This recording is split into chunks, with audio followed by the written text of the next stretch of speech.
함께 나눌 말씀은 잠언 8장 13절의 말씀입니다.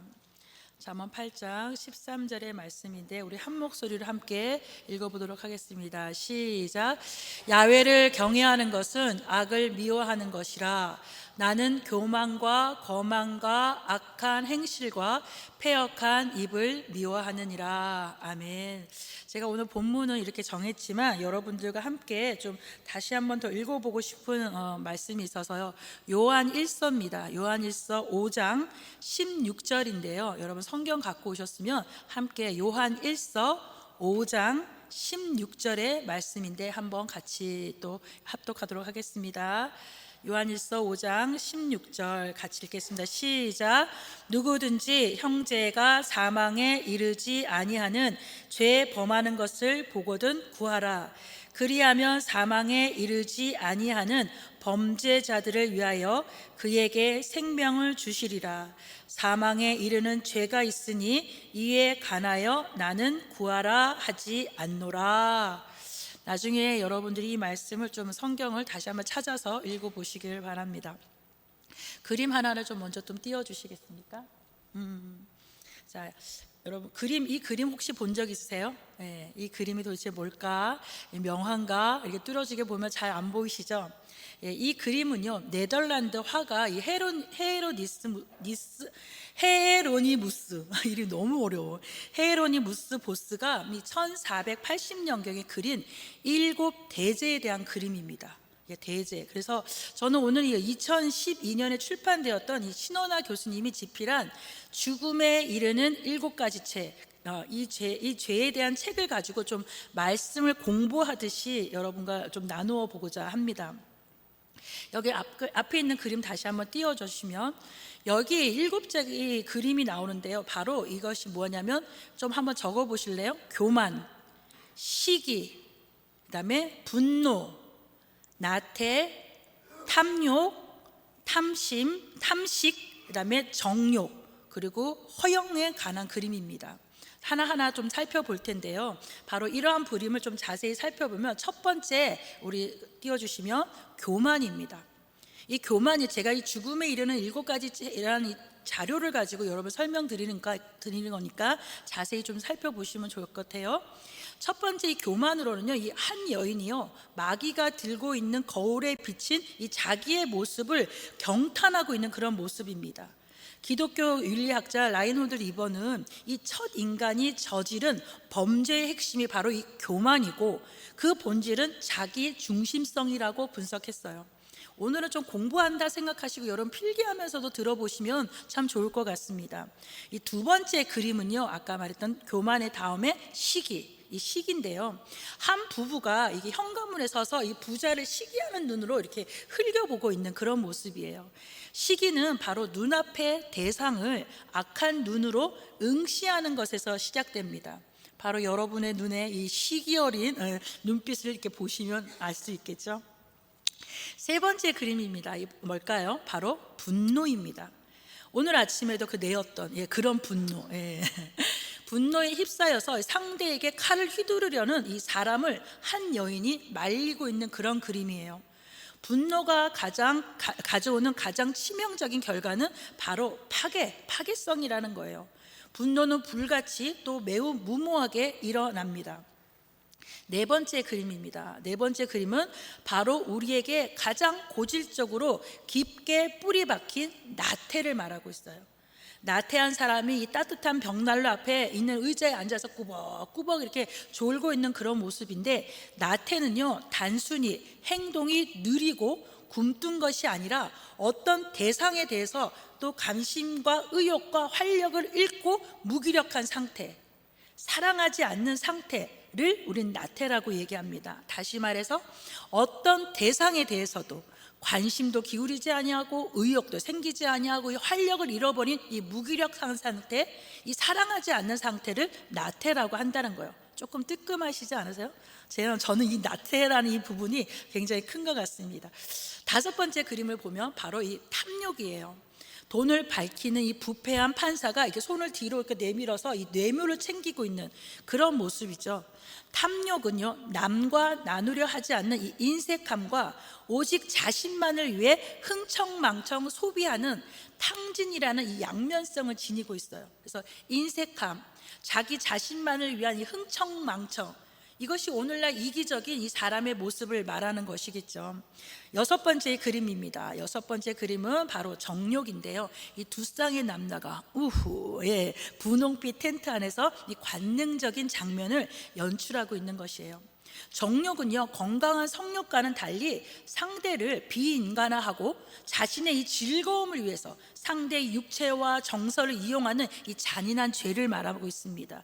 요즘은 뭐 그 말이 있죠. 가스라이팅이라는 말로 하면 개념이 좀 더 가깝게 이해되지 않을까 생각됩니다. 일곱 번째 그림은요, 바로 마지막으로 허영입니다. 생명과 지식과 부와 쾌락과 권력 등 이 모든 것이 바로 죽음 앞에서는 허망하다라는 거예요.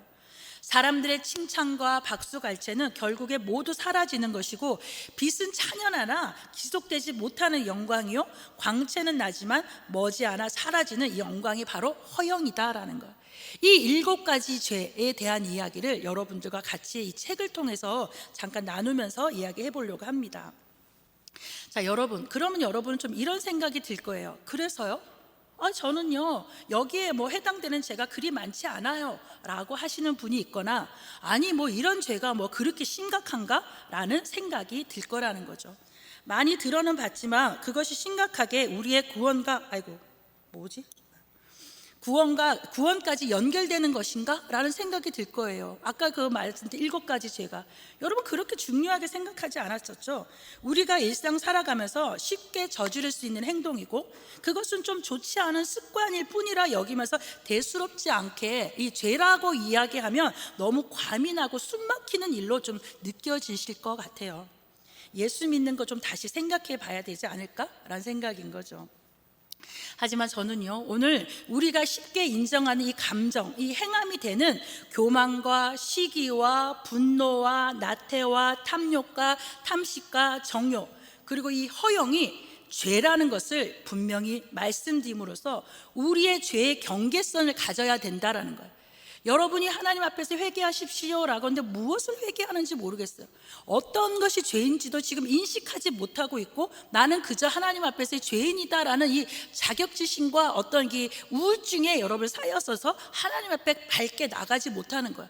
이것이 죄다라는 것을 알면 그것을 벗어버리면 되는데, 애매하게 끈적이면서 하나님께 나아가지도 못하고 떨어지지도 못하는 그런 상태를 지금 여러분들이 겪고 있지 않은가라는 생각이 듭니다.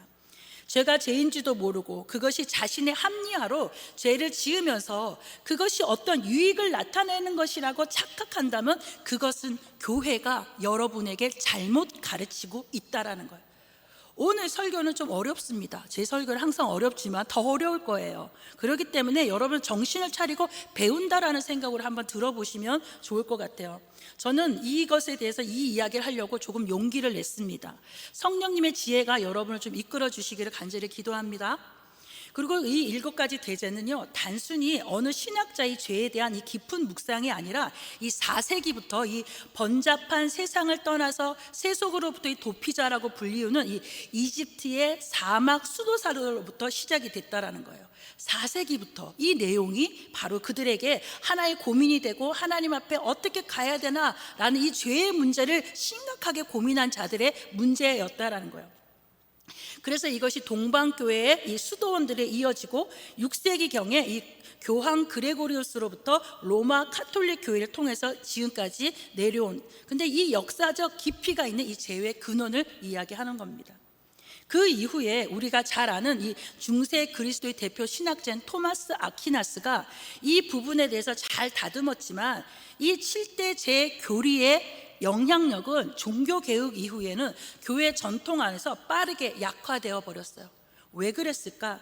그 이유는요, 이 개신교는 솔라피데, 솔라크라티아, 솔라스크랩투라, 솔리스 크리스투스, 오직 믿음, 오직 은혜, 오직 성경, 오직 그리스도라는 이 종교 개혁자들에 있어서 이 신학 사상을 근거로 했는데, 이 7가지 대제가 성경적 근거가 약하다라는 이 핑계로, 저는 이 생각하기를 로마 카톨릭에 이게 대한 이 경계심 때문에 그것을 좀 약화시켜 버리지 않는가. 그래서 공식 교리로 채택되지 않았다라는 거예요.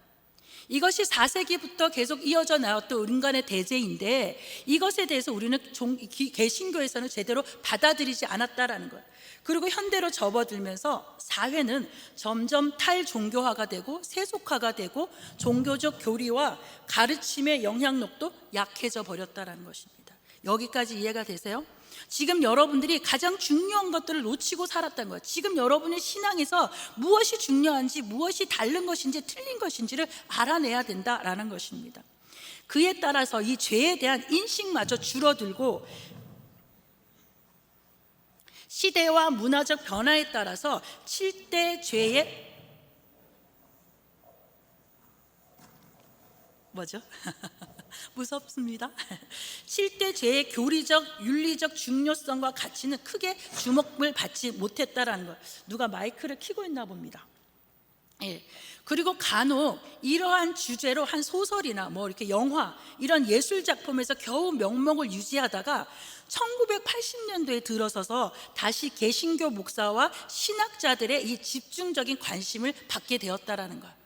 그래서 이 7대 대제라는 것은 라틴어 카푸트라는 말에서 유래됐는데, 머리가 되는 죄를 말해요. 머리가 되는 대제라는 것은 모든 죄의 근원이 되는 죄라고 보았고, 이것을 정확한 단어로 표현한다면 죽음에 이르는 7가지 죄라고 설명한다는 거예요. 아까 그 말했던 그 7가지 죄가 죽음에 이르는 7가지 죄라는 것이에요. 쉽게 우리는 습관처럼 쉽게 그것을 무시하고 그것을 그냥 당연한 것처럼 받아들였던 그것이 죄이고, 그것은 죽음에 이르는 죄가 될 수 있다, 죄의 근원이 될 수 있다라는 것에 대한 경계심을 말씀드리는 것이에요. 고린도전서 6장 9절에서부터 10절을 한번 보면요, 불의한 자가 하나님 나라를 유업으로 받지 못할 줄을 알지 못하느냐. 고린도전서 6장 9절에서부터 10절까지요. 이 자막 띄워주세요. 불의한 자가 하나님 나라를 유업으로 받지 못할 줄을 알지 못하느냐. 미혹을 받지 마라. 음행하는 자나 우상 숭배하는 자나 간음하는 자나 탐색하는 자나 남색하는 자나 도적이나 탐욕을 부리는 자나 술 취하는 자나 모욕하는 자나 속여 빼앗는 자들은 하나님 나라를 유업으로 받지 못하리라. 우리는 죄에 대해서 가끔씩 들었어요. 아, 그렇구나. 그런데 결과가 뭐냐면 하나님 나라를 유업으로 받지 못한다는 거예요. 이게 결과예요. 여러분이 지금 죄라는 이것을 너무나 경각심 없이 죄라는 부분을 너무나 수용하고 이 죄를 너무 간단하게 여기고 있다라는 것을 여러분에게 말씀드리고자 합니다. 요한은요, 이 사망에 이르는 죄와 그렇지 죄에 이르지 않는 죄로 또 구분하고, 예수님은 용서받을 죄와 용서받지 못할 죄로 구분했어요. 죄가 다 똑같은 죄가 아니다라는 거예요. 바울도 하나님 나라를 유업으로 받지 못할 죄와 받을 죄가 있다라는 것들을 설명하면서 이 다른 죄들에 비해서 그 성격이나 형벌이 훨씬 심각한 죄들이 있다라고 설명한다는 거예요. 아, 그럼 내가 이때까지 신앙생활하면서 내가 하나님 앞에서 내가 거룩한 삶을 살고자 뭔가 회개하고 뭔가 돌이켰는데, 이것은 어쩌면은 하나님과 전혀 상관없는 죄일 수도 있고, 어쩌면 이것은 내가 진짜 내가 생각했던 경우는 1 정도의 도인데 이것이 10, 100 정도의 죄의 경중이 있었다라는 것을 우리는 알아야 된다라는 것입니다. 그렇다면 여러분이 생각하는 죄는 뭐예요? 근원이 되는 생각되는 죄. 아, 이것은 절대 해서는 안 돼, 이것은 죄야 라고 생각하는 이 죄는 어쩜 이 세상의 법치에 맞물린, 그렇죠, 살인이나 시기나 사기를 치는 거나 뭐 성범죄 등의 이 죄가 대죄로 인식되고 있지 않냐라는 겁니다. 아, 나는 그런 죄를 짓지 않았으니까 뭐 그런 대로 신앙을 뭐 잘 유지하고 있어 라고 한다면 뭔가 지금 여러분은 헷갈려 있다라는 거예요. 물론 이 세상의 법치를 우리는 따라야 하고 그보다 더 높은 수준의 윤리와 질서를 지켜야 하는 것은 마땅해요, 그리스도인으로서. 제가 드리고 싶은 말씀은 이 구원과 상관없는 죄를 오히려 나의 구원과 연결해서 나는 죄를 안 지었네, 아니면 또한 나는 용서받지 못한 죄인이야 라고 해서 이렇게 죄를 지었으니 하나님이 나를 미워하겠지, 나는 하나님 나라에 못 가겠지 라고 하면서 하나님 눈을 피해서 그 어리석은 자로 숨어있는 그런 여러분의 모습이 있지 않느냐라는 것을 말씀드려요. 신앙에 있어서의 여러분이 이 기준이 무엇이고 경계가 무엇이고 이걸 알아야지 제대로 좀 된 옷을 갖춰 입고 살 수 있지 않을까라는 것입니다. 왜냐하면 이 청년회 때, 아니 저희 초등부 친구들만 봐도 이 죄에 대한 개념이 사회의 법에 기준한 이 죄로 인해서 친구들과 싸우지 않는 것, 뭐 도둑질하지 않는 거, 신호등을 잘 지키는 거, 이것으로 인해서 하나님 앞에 거룩하게 산다라고 생각한다, 이것을 보면서 애들한테 회개하라 그러니까 애들이 신호등 잘 지키지 못한 거에 회개합니다 막 이런 거잖아요. 예. 하나님 앞에서 쌍욕한 것에도 회개합니다. 그럼 나는 지옥 가게? 예, 맨날. 예. 예, 그런 것들에서 많은 신앙이들이 이 삶의 기준을 제대로 세우지 못하고 있음을 보게 되었기 때문에 오늘 여러분들에게 좀 용기 내서 말씀드리고자 합니다. 다시 이 책의 내용을 좀 살펴본다면 이 7대 대제가 만들어지기 전에 먼저 이 4세기에 사막 수도사 에바게우리우스가 8가지의 악한 사상을 목록으로 만들었는데요. 그 목록이 뭐냐면 첫 번째가 탐식, 정욕, 탐욕, 우울, 그 다음에 분노, 보여주세요. 나태, 허영, 교만이었어요. 이거 악한 사상이에요. 이건 7대 죄라는 것이 아니라 사상, 이 악한 사상이다라고 하는 것은 마귀가 일으키는 것으로 영혼의 이 격정적 감정을 일으켜서 이성적으로 하나님을 지각하지 못하도록 방해하는 생각이다라는 거예요. 이 생각, 이 악한 생각. 그래서 그는 수도 생활 자체를 하나님에 대한 몰입을 방해하고 공격하는 마귀와의 이 끊임없는 싸움으로 여겼던 아티니우스를 따라서 예수님의 이 강야에서 마귀와 씨름했듯이 수도사들도 이런 사상들로 위장하여 찾아오는 이 마귀와 싸워야 한다라고 가르쳤다라는 거예요. 조금 있다가 그렇죠. 예. 오늘날엔요. 근데 오늘날은 더 하지 않겠습니까? 더 많은 미디어, SNS에 사로잡혀서 우리의 눈과 귀가 완전히 이 악한 사상에 사로잡혀서 그것이 정답이고 그것이 옳은 것처럼 그 정도는 해도 된다라고 생각하는 이 불신의 이 격정적 감정에 매몰되고 이성적으로 하나님을 지각하지 못하고 있는 오늘의 우리의 모습을 좀 비추어 보아야 되지 않는가라는 것입니다. 그 책 한번 읽어보셔요. 조금 어렵을 수도 있지만 많은 도움이 될 겁니다. 지금 여러분이 고민하고 갈등하고 있는 신앙생활, 교회에 가는 생각이 과연 하나님의 생각이냐라고 물어보는 거예요. 그 악한 생각이라는 이것이 여러분은 지금 옳다라고 생각하고 지금 착각하고 있는 그것이 하나님의 생각인가? 뭐가 내 마음에 안 맞고 어느 것이 원하는 대로 안 된다고 포기하고 단절하는 것이 우리를 구원한 예수님 때문이냐 아니냐, 그 기준이 도대체 나냐 예수님이냐는 거예요. 한 번쯤은 그 기준을 세워야지 이 나의 문제들을 엉키지 않게 보아야 된다는 거예요. 삶의 원리의 이 부분을 이것을 헷갈리게 해놓고 다른 데서 문제 해답을 찾아서는 안 된다라는 것입니다. 뭐가 뭔지도 모르면서 그저 성경만 읽고 기도한다고 이 죄와 멀어졌다라고 생각하면 오산이에요. 여러분, 그런 생각이 바로 아까 말했던 악한 생각, 악한 사상, 이것이 사단의 공격이다라는 겁니다. 교회 일 때문에 힘들면요, 저는 그렇게 말합니다. 일 안 하면 돼요. 하지 마요. 힘들면 하지 마요. 일 안 한다고 예수님께서 이놈 하고 혼낼 것 같습니까? 아니라는 거예요. 하나님을 그렇게 무능력한 분으로 만들지 않으셨으면 좋겠습니다. 제가 좋아하는 이야기 중에 아주 오래전에 들었던 이야기인데, 이 개그맨 심형래 씨가 있어요. 띠리리리띠리 하는 심형래가 있어요. 이 심형래 씨가 미국 가서 이제 막 고릴라 공룡 그런 영화를 찍고 한참 이게 뜰 때가 있었어요. 이 미국에서 영화를 찍고 있었을 때 이 뉴욕의 이 번화가 거리를 교통 통제를 하고 이 영화를 찍어야 되는데, 그것을 이렇게 섭외하는 이 감독이 그것을 못한다라고 얘기를 한 거예요. 그것이 여러 가지 문제로 안 됩니다 라고 했더니, 그 영화를 찍는 감독이 가만히 듣더니 오케이, 넥스트 라고 얘기했답니다. 그게 뭐냐? 오케이, 알았어. 그럼 넌 치우고 이것을 할 수 있는 다음 사람 라고 이야기했더니 바로 그 밑에 한 사람이 제가 하겠습니다. 그 사람이 치워지고 바로 온다.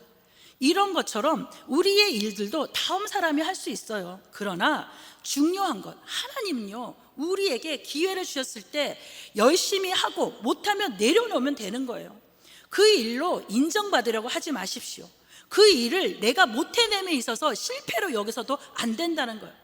일은 다음 사람이 하면 되지만 하나님의 관심은 여러분의 영혼이고 그 영혼이 기뻐하는 일을 하기를 원하신다라는 거예요.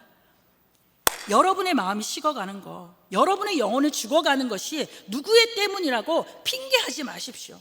누구 때문이 아니라 내 안에 있는 나를 포기하지 못하는 여러분의 악한 사상이 이성적 판단을 막고 있는 것이라고 생각해야 한다는 것입니다. 다시 돌아가겠습니다. 이러한 악한 사상의 목록은 6세기 말에 이르러서 수도사이자 성경 강해자였던 그레고리우스가 이 8가지 중에서 교만을 따로 분리했어요.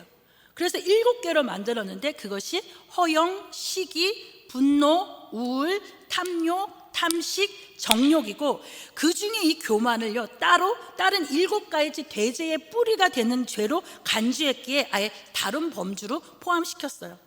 그래서 우울이 나태의 성격을 어느 정도 지닌다고 보아서 나태를 우울에 포함시키고 이 시기의 죄를 추가시켰습니다. 여러분, 그냥 이 단순한 죄가 지금 여러분들이 죄로 인식하고 있는 이것이 그냥 한 순간에 번쩍하고 나온 게 아니에요.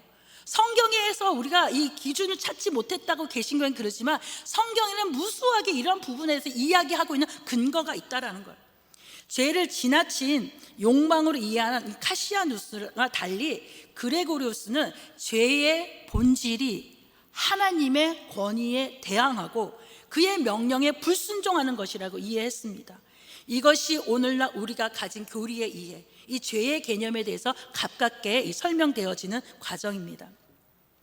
그레고리우스는요, 죄의 성격을 가장 잘 드러내는 것이 무엇이에요? 교만이라고 생각했어요. 그래서 교만은 뭡니까? 하나님의 권위 대신 자기의 힘과 권위를 주장하고 하나님의 이 자족성을 흉내내는 거야. 하나님의 자족성 스스로에만 이 채워지는 것들을 흉내내면서 하나님에게서 벗어나려고 하는, 스스로 주인처럼 살려고 하는 태도를 말하는 건데요, 이것이 바로 사탄의 반역과 아담의 타락의 핵심이다라는 거예요. 교만 그 자체가. 교만한 마음을 가지면요 어떻게 됩니까? 타인으로부터 영광을 구하게 되죠. 나 잘했지. 그것이 허용이 되죠. 이 타인이 자기보다 잘 되는 것을 절대 용납하지 못하는 것이 뭐예요? 시기가 되는 거예요. 그래서 하나님과 분리되면서 뭐가 올까요? 뭐가 오죠? 우울이 찾아오게 되는 거예요. 이에 대한 반작용과 보상 심리로 세상에 이 좋은 것을 소유하려고 하는 이 탐욕이 생기고 맛있는 음식으로서 배를 채우고자 하는 이 탐심이 일어나고 그리고 하나님으로부터 벗어날 때 최종적으로 얻게 되는 이 결과가 정욕인데 이 정욕은요 내적 교만이 외적으로 드러나는 거예요. 이처럼 그레고리우스는요 죄가 영적인 것에서 육적인 것으로 뻗어나간다고 보았어요. 영적인 것이 있어서 육적으로 뻗어나가는 것, 그러니까 근원이라는 것이 있겠죠. 바로 이러한 점에서 하나님을 떠나 자율적이고 자아중심적인 권력을 지향하는 이 교만을 가장 심각한 죄로 여겨서 교만과 가까운 허영을 7대 죄의 첫 자리에 둔 거예요. 교만 그 자체, 단순하게 내가 뽐내고 내가 막 이렇게 잘났다라고 이야기하는 것이 아니라 이 교만 그 자체가 여러분의 죄에 대한 이 모두의 근원이 되고 있다라는 겁니다. 그 이후에 이 토마스 아퀴나스가 이 우울을 나태에 병합시켰는데 그는 이 우울이 항상 부정적이고 악하기만 한 것이 아니라 때때로는 긍정적이고 선한 성격도 있다라고 보는 거예요. 우울질, 저는 우울질이 굉장히 심한 사람이에요. 그런데 그 우울질로 인해서 예민해지고 이 우울질로 인해서 좀 더 하나님 앞에서 그 민감해지는 것들을 많이 느끼게 됩니다. 우울은 종종 회개로 이끄는 긍정적인 기능을 하기도 되죠. 영화 이 아웃사이드의 그 슬픔이처럼. 그래서 아까 다시 표를 보여주시면 각 신학자들이 정리한 대제 항목 순서는 이렇게 정리됩니다. 여러분 보시면 이것이 육체적인 것과 영적으로 나눠져 있어요. 그래서 에바그리우스와 카시아누스가 탐식으로 남았지만 저쪽에 그레고리스와 아퀴나스로 보면 탐식이 저 유기 쪽으로 내려가죠. 이것을 육적인 것으로 죄에 더 크게 보느냐, 영적인 것을 더 크게 보느냐. 그런데 결과적으로는 영적인 것이 더 큰 죄다라는 것입니다. 이 첫 번째, 이들은 먼저 대죄들을 육체적인 죄와 영적인 죄로 분류했어요. 육체적인 죄와 영적인 죄로. 그래서 그레고리오스는 탐식과 정욕을 육체적인 죄로 보고 나머지 5개를 영적인 죄로 간주했고, 아퀴나스는 나태가 성격상 양쪽 모두를 육체적인 것과 영적인 것을 속한다라고 보았습니다. 이렇게 에바르고스 카시아누스는 육체적 죄를 모든 죄의 기본으로 보면서 육체적 죄를 우선적으로 배치하는데, 반면 그레고리스와 아퀴나스는 죄는 본질상 하나님을 벗어나려는 태도에서 시작되어 육체적 죄로 발전하기에 영적인 죄가 우선이며, 죄에 대한 책임과 형벌도 영적인 죄가 훨씬 무겁다고 보는 거예요. 그러나 여러분은 지금 어떤 것을 회개하죠? 육체적인 것을 지금 회개하잖아요. 내가 뭔가 하나님 앞에 거룩하지 못하고 큐티하지 아니하고 하나님 앞에 거룩하지 않고 맨날 하고 이렇게 거룩하지 못한 삶을 회개하잖아요. 내 영적인 삶을 하나님 앞에 회개한 적이 있습니까? 예, 그 영적인 것이 무엇이냐라는 것을 말씀드리는 거예요. 두 번째, 왜곡된 사랑과 불충분한 사랑, 그리고 과도한 사랑을 말합니다. 이 신곡을 쓴 단테는 대죄를 그릇된 세 유형의 사랑으로 분류하는데요. 그 첫 번째가 교만과 시기와 분노, 이걸 뭐라고 하냐면 왜곡된 사랑이라고 얘기해요. 왜곡된 사랑. 이것은 가치 있는 대상을 이 그릇된 방식으로 사랑하는 거예요. 자기를 사랑하고 만족시키기 위해서 다른 사람에겐 상처와 피해를 입히는 것을 개의치 아니하는 태도, 이 잘못된 방식의 이 자기 사랑을 우리는 왜곡된 사랑이라고 이야기합니다. 그것이 죄에 속한다라는 거예요. 두 번째, 이 나태는요, 불충분한 사랑의 죄라는 거예요. 나태, 아까 말씀드렸던 이 죄는 마땅히 사랑하고 돌보아야 할 대상에게 사랑을 베풀지 않거나 관심을 가지지 않는 것, 즉 결여된 사랑을 이야기합니다. 혹시 여러분들은 그렇지 않아요? 여러분은 그런 사랑에 혹시 결여된 사랑을 받고 있던지, 아니면 과도한 사랑에 지금 치여 있던지, 그런 경우가 있겠죠. 세 번째입니다. 탐욕과 탐식과 정욕은 어떤 사랑일까요? 네, 과도한 사랑을 이야기해요. 과도한, 넘치는. 이것은 합당한 대상을 너무 지나치게 사랑해서 정작 더 사랑할 가치를 지닌 이 대상을 사랑하지 못하게 되는 그런 것, 그것이 죄다라는 것입니다. 여러분은 이 왜곡된 사랑을, 이 불충분한 사랑과 이 과도한 사랑의 죄 중에 어떤 죄를 무의식 중에 알지 못하고 짓고 있는지 한번 살펴보셔야 한다는 거예요. 여러분, 이 시간은 단순하게 졸 수 있는 시간이 아니에요. 죄라는 것에 대한 가장 근본적이고, 여러분이 지금 서 있는 그 자리가 어떤 자리인지, 죄의 자리인지 거룩한 자리인지를 지금 여러분 살펴보시라고 말씀드리는 거예요. 자식에 대한 과도한 사랑도 이웃에 대한 불충분한 사랑뿐만 아니라 나 자신만을 위해서 왜곡된 사랑에서 누구든 자유할 사람이 어디 있겠냐라는 거예요. 아니면 오히려 이 잘못된 사랑의 대상으로 지금 여러분 발목 잡혀서 괴로워하고 힘들어하고 있지는 않느냐라는 것입니다. 그것이 진짜 사랑인 줄 알고, 그렇게 하는 것이 사랑인 줄 알고 끊어내지 못하고 짊어지고 이것들에서 어려운 사랑을 질질 끌고 다니고 있지 않느냐는 거예요. 죄라는 것을 알았다면 끊어내야죠. 그것이 아니라 그러면요, 그것에 대해서 가스라이팅 당할 필요가 없다라는 것입니다. 마지막으로 이 차가운 마음의 죄와 이 뜨거운 마음의 죄를 말합니다. 제가 오늘 여러분에게 이 설교의 제목을 차가운 마음도 죄다라고 정한 것이, 어쩌면 많은 그리스도인들이 이 왜곡된 사랑, 불충분한 사랑, 과도한 사랑의 죄로 인해서 치이고 힘들어하여서 결국 지금 여러분의 마음이 차갑게 식어버리고 나도 모르게 냉소적으로 비난과 이 흘기는 눈과 무표정한 얼굴로 판단하는 죄의 자리에 빠져 있음에도 그것이 죄인지도 모르고 지금 살아가고 있지 않는가 싶어서 그런 제목을 지어봤습니다. 이것은 식어버린 오늘날 현대교회의 병폐이고 죽어있는 교회들의 현상이에요. 우리 교회만이 아니라 여러분, 이 청년뿐만 아니라 모든 교회가 지금 그렇다는 거예요. 그럼 차가운 마음의 죄는 도대체 뭐냐라는 겁니다. 20세기 영국 소설가이자 단테 연구가인 이 도로시 세이어즈는요, 정욕과 분노와 탐심을 뜨거운 마음의 죄로 여겼어요. 정욕과 분노와 탐심, 뜨거운 마음의 죄, 이 죄로 여기고 탐욕과 시기와 나태와 교만을 차가운 마음의 죄로 여겼어요. 이 앞에 것, 이 뜨거운 마음의 죄는 일반 사람들이 저지르기 쉬운 죄예요. 좀 상대적으로 불명예스러운 죄인 반면 이 뒤에 이 마음의 차가운 죄는 종교적이고 높은 신분의 사람들이 범하기 쉬운 이 당당한 성격의 죄를 말하는 거예요. 이게 죄가 아니라는 거예요. 예. 이것은 우리가 당연하게 내가 가지는 어떤 권리, 내가 가지고 있는 어떤 이것 권한에 눌러서 할 수 있는 것이다 라고 생각할 때 그것이 죄라는 거예요. 교회 생활 오래 하고 교회 돌아가는 것 어느 정도 알고 교회가 얼마나 세속적인 것을 알게 될 때 상처받은 것을 다 받았기에 다시 상처받지 않으려고 이 고슴도치처럼 콩콩 자기 몸을 웅크려 있는 거. 오늘날 모든 교회에 오랜 신앙생활 했다 하는 사람들 중에서 상처받지 않은 사람이 누가 있겠습니까? 저 또한 교육자로서 상처받지 않을 것 같아요? 상처를 주기도 하지만 상처를 엄청 받아요. 예. 그러나 그 상처가 죄가 되지 않게 해야 한다는 거예요.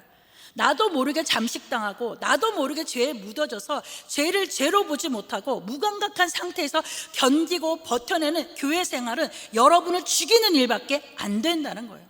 저는 오늘 설교 길게 할 거예요. 기도 막 길게 할 거예요. 여러분 시간에 쫓기지 않으려고 합니다. 그냥 들으세요. 집사님들이 왔다 갔다 예배 끝났나 지금 보이고 계시기에 말씀드려 봅니다. 여러분 살아야 되지 않으실까요? 살기 위해서는요, 여러분 스스로가 몸부림을 쳐야 합니다. 누구든 여러분을 도와줄 수 없어요. 앉아서 비판하느니 차라리 내 몸을 쳐서 복종시키는 것이 맞다, 그것이 옳다라고 지금 바울은 말하고 있어요. 예수님은 뜨거운 마음의 죄보다 이 차가운 마음의 죄에 속한 것들을 더 신랄하게 꾸짖고 정죄하셨습니다. 그러나 오늘날 교회는 예수님과는 반대로 이 뜨거운 마음의 죄를 더 심각한 죄로 비난하는 경향이 큽니다. 예수님 당시 이 차가운 마음의 죄를 품었던 대표적인 인물들은 자기 의에 가득 찬 바리새인들과 서기관들이었어요. 교역자였고 장로였고 뭔가 교사였고 또 여러분들이 아는 지식이 있다라고 생각하는 청년들이겠죠. 그들은 뜨거운 마음의 죄를 저지른 사람을 심하게 경멸했어. 저건 아니지라고 이야기하는, 오늘날에도 더하면 더했지 그러진 않겠죠. 아니 그 숨은 죄가, 그 은밀하고 바닥에 깔린 이 차가운 마음의 죄가 교회를 얼어붙게 하고 더 이상 사랑할 수 없는 교회로 만들어버린다라는 겁니다.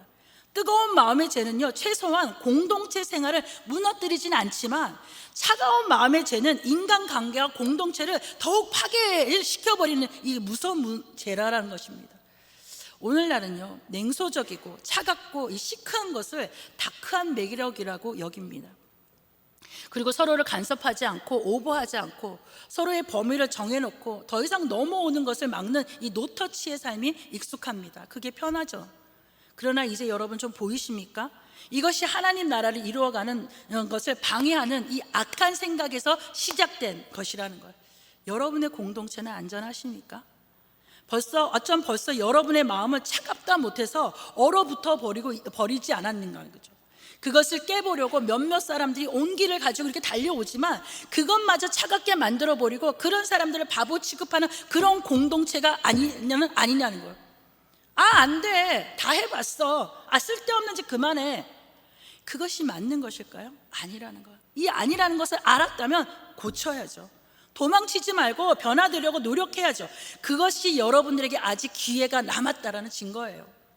자기의 방식대로 자기의 삶의 틀을 바꾸지 않고 자기의 생각이 옳다고만 주장하는 거, 사회에서는 그것이 멋있어 보이고 개성 있어 보이고 성공하는 것처럼 보이더라도 교회는 그 방식이 통해서는 안 된다는 것입니다. 저는 여러분들보다 더 차가워요. 사람들의 관심 없어요. 내 어떤 바운더리에서 내 것을 넘어서고 내 것을 가져가는 것을 절대 용납하지 않는 사람이에요. 그러나 그것이 아니더라고요. 그것이 하나님 나라를 유업으로 받지 못하는 죄로 여길 수 있는 경계심을 가져야 한다는 거예요. 제가 드리는 이 말씀이 어쩜 여러분에게 귀에 거슬리고 그래서 뭐 어쩌라는 거야 라는 이 속마음이 일어나고 있다면 이것이 마귀구나 라는 것을 알아차리시길 바랍니다. 이것저것을 다 떠나서 우리가 그리스도인이라면 예수 믿는 청년들이라면 가치 있는 것들을 건강하게 붙들고 나가야 되지 않을까요? 저는 이 통증을 굉장히 잘 참는 편이에요. 아까 제가 말했죠. 여러분들보다 더 무서운 사람이라는 거. 무서움을 자랑했던 사람이에요. 나는 강해. 이런 것. 예전 교회에서 이 새벽 예배를 마치고 함께 교육자들과 식사를 하러 가다가 돌뿌리에 걸려 아스팔트 이게 모아져 있는 이게 모아이어서 넘어졌어요. 넘어졌는데 그 순간에 이 발뼈가 부서진 거예요. 몇 조각으로 부서졌는데 어떻게 했는지 아세요? 전혀 티 안 내고 담임 목사님을 모시고 가는 그 자리에 걸어서 그 앞에서 식사 다 마치고 목사님이 차 마시러 가는데 거기에서부터 쓰러져서 병원에 응급 치료받고 우리 집에서 1시간 반이 걸리는데 자동차 운전해서 그리고 이 정형외과는 뼈 마디마디마다 의사가 틀려요. 목발을 짚고 이 병원 저 병원을 돌아다니면서 병원을 찾아서 코로나 때 그러고 갔어요. 코로나 검사를 하니까 하루를 더 있다가 오래요. 그거를 참고 집에 노모가 있는데 아픈 척 하지 못하니까 엄마 나 잠깐 병원에 가서 수술을 받고 치료받고 올게. 3주를 입원했어요. 뼈가 완전히 부서져서 이걸 하나하나 다 이어야 되는데 3주를 이었고 그 한 2달을 교회를 나가지 못했습니다. 여러분 그 담임 목사님께서 무서운 사람이라고 너무 무섭다라고 얘기해요. 근데 저는 그때 마음에 그래 나 이렇게 강한 사람이야 라는 것을 자랑했어요. 그것이 건강한 겁니까? 그것이 잘한 겁니까? 아니요, 미친 거예요. 제가 왜 그렇게 차가운 마음이 되었을까요? 어느 누구에게도 손 벌리고 싶지 않고 어느 누구에도 내 약함을 보이는 걸 싫어하는 사람 중에 하나입니다. 그런 것이 무엇입니까? 관계를 깨트리는 거예요. 그것이 이 공동체를 깨트리는 거예요. 나 혼자서 이 아픔을 나 혼자 스스로 이렇게 얼어붙어 가면서 난 괜찮다라고 이야기하는 것은 공동체를 깨트리는 거고 하나님 나라를 이뤄나가는 것이 아니라는 것을 말씀드리고자 합니다. 아프면 공동체 안에서 그 엄마음을 함께 녹여야 해요. 혼자서 끙끙거리다가 공동체를 조용히 나가면 끝이 납니까?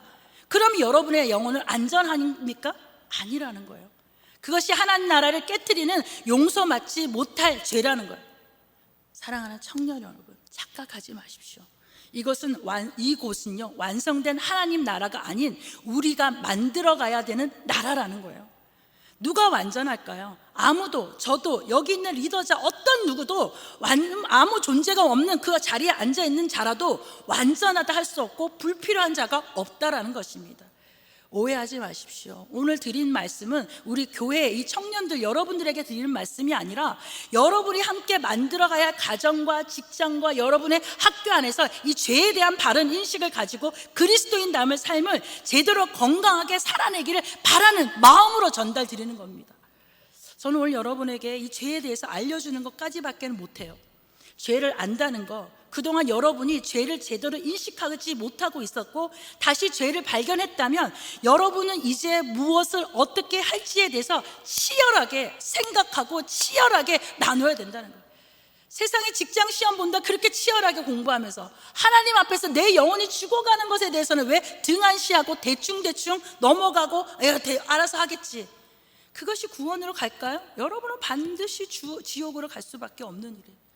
제가 조금 전에 2단 세미나를 듣고 왔더니 더 이렇게 흥분이 좀 됩니다. 지옥으로 갈 수밖에 없네. 2단을 들어서 지옥이겠어요? 여기 안에서도 지옥으로 갈 수 있는 사람이 많다라는 것입니다. 그러니 치열하게 생각하십시오.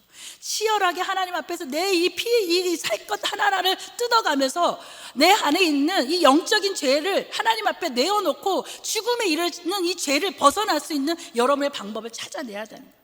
여러분이 안전하다라고 이 스스로 숨어있는 이 껍질을 깨고 성숙한 그리스도인으로 세상에 나오시기를 간절히 기도하겠습니다. 찬양하겠습니다.